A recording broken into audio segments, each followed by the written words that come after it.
Assalamualaikum warahmatullahi wabarakatuh. Salam sejahtera untuk kita semua. Om Swastiastu, Namo Buddhaya, salam kebajikan, Rahayu. Senang sekali saya bisa menyapa Bapak dan Ibu guru, para kepala sekolah, kepala madrasah, dan kepala PKBM di seluruh Indonesia. Dalam video ini saya ingin menyampaikan beberapa pesan untuk membantu Bapak dan Ibu guru dan kepala satuan pendidikan dalam memilih dan menerapkan kurikulum Merdeka yang sudah diluncurkan oleh Mas Menteri Pendidikan, Kebudayaan, Riset, dan Teknologi tahun lalu. Pada tahun ajaran 2023-2024 ini, kurikulum Merdeka kembali ditawarkan sebagai salah satu pilihan bagi satuan pendidikan. Sebelum nanti, pada tahun 2024-2025, ditetapkan sebagai kurikulum nasional.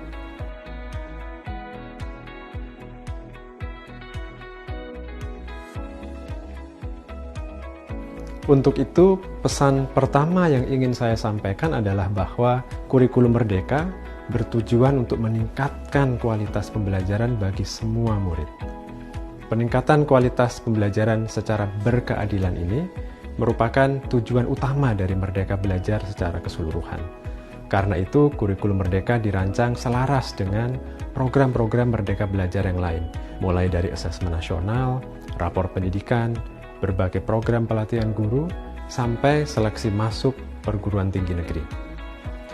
Karena itulah, seperti disampaikan Mas Menteri dalam peluncuran Merdeka Belajar episode ke-15 tahun lalu, kurikulum Merdeka dibuat sebagai kerangka yang fleksibel dan memerdekakan. Dengan fleksibilitas ini, kurikulum Merdeka dapat dan memang harus disesuaikan dengan fasilitas yang dimiliki, visi misi sekolah, dan juga dengan kebutuhan belajar murid. Dengan demikian, kurikulum Merdeka dapat diterapkan di semua satuan pendidikan dan di semua daerah dengan beragam kondisi. Pesan kedua adalah bahwa untuk meningkatkan kualitas belajar murid, kurikulum Merdeka mendorong dan memudahkan pembelajaran berdiferensiasi atau pembelajaran yang sesuai dengan tingkat kemampuan dan kebutuhan belajar murid. Hal ini difasilitasi melalui fokus pada materi esensial di tiap mata pelajaran, agar guru tidak lagi dibebani dengan terlalu banyak materi.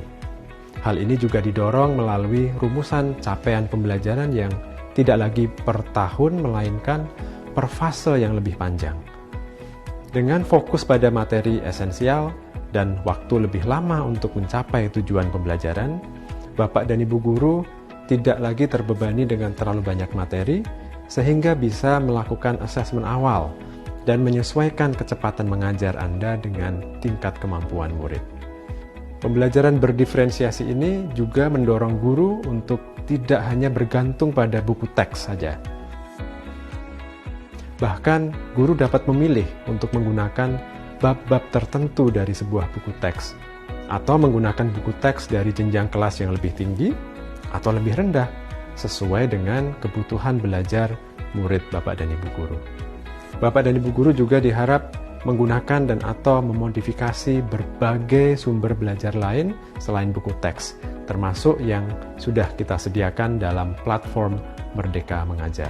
Pesan ketiga adalah bahwa kurikulum Merdeka juga mendorong peningkatan kualitas belajar dengan memberi waktu khusus bagi pengembangan karakter. Dalam kurikulum Merdeka, ada sekitar 20-30% jam pelajaran yang digunakan untuk aktivitas ko-kurikuler berupa proyek penguatan profil pelajar Pancasila. Ini penting karena karakter tidak bisa dikembangkan hanya melalui pelajaran akademik di kelas saja. Namun, perlu saya ingatkan bahwa proyek penguatan profil pelajar Pancasila ini tidak harus menghasilkan produk. Kegiatannya tidak harus berbiaya besar atau mengandalkan teknologi. Ukuran keberhasilannya bukan biaya atau kemeriahan kegiatan, tapi pengembangan karakter yang dirasakan oleh murid. Ibu dan Bapak guru sekalian, para kepala satuan pendidikan, yang baru saja saya sampaikan adalah intisari dari kurikulum Merdeka.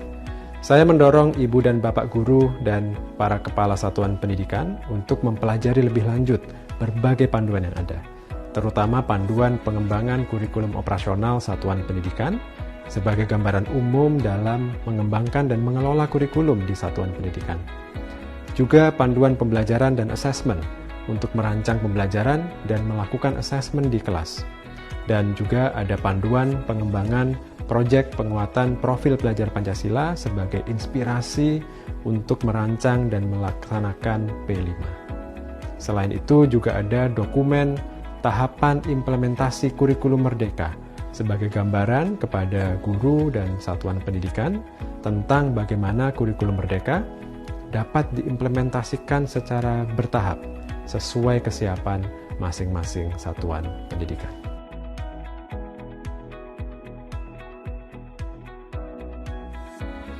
Terakhir, saya ingin menegaskan kembali bahwa pergantian kurikulum bukan soal dokumen, bukan soal administrasi semata, tetapi bagaimana kita mendorong perbaikan pembelajaran di kelas untuk semua murid kita. Karena itu, keberhasilan penerapan kurikulum merdeka tidak ditentukan oleh kelengkapan dokumen atau kepatuhan administrasi yang dinilai oleh pemerintah. Kriteria utama keberhasilan penerapan kurikulum merdeka adalah dampaknya pada proses dan hasil belajar murid kita semua.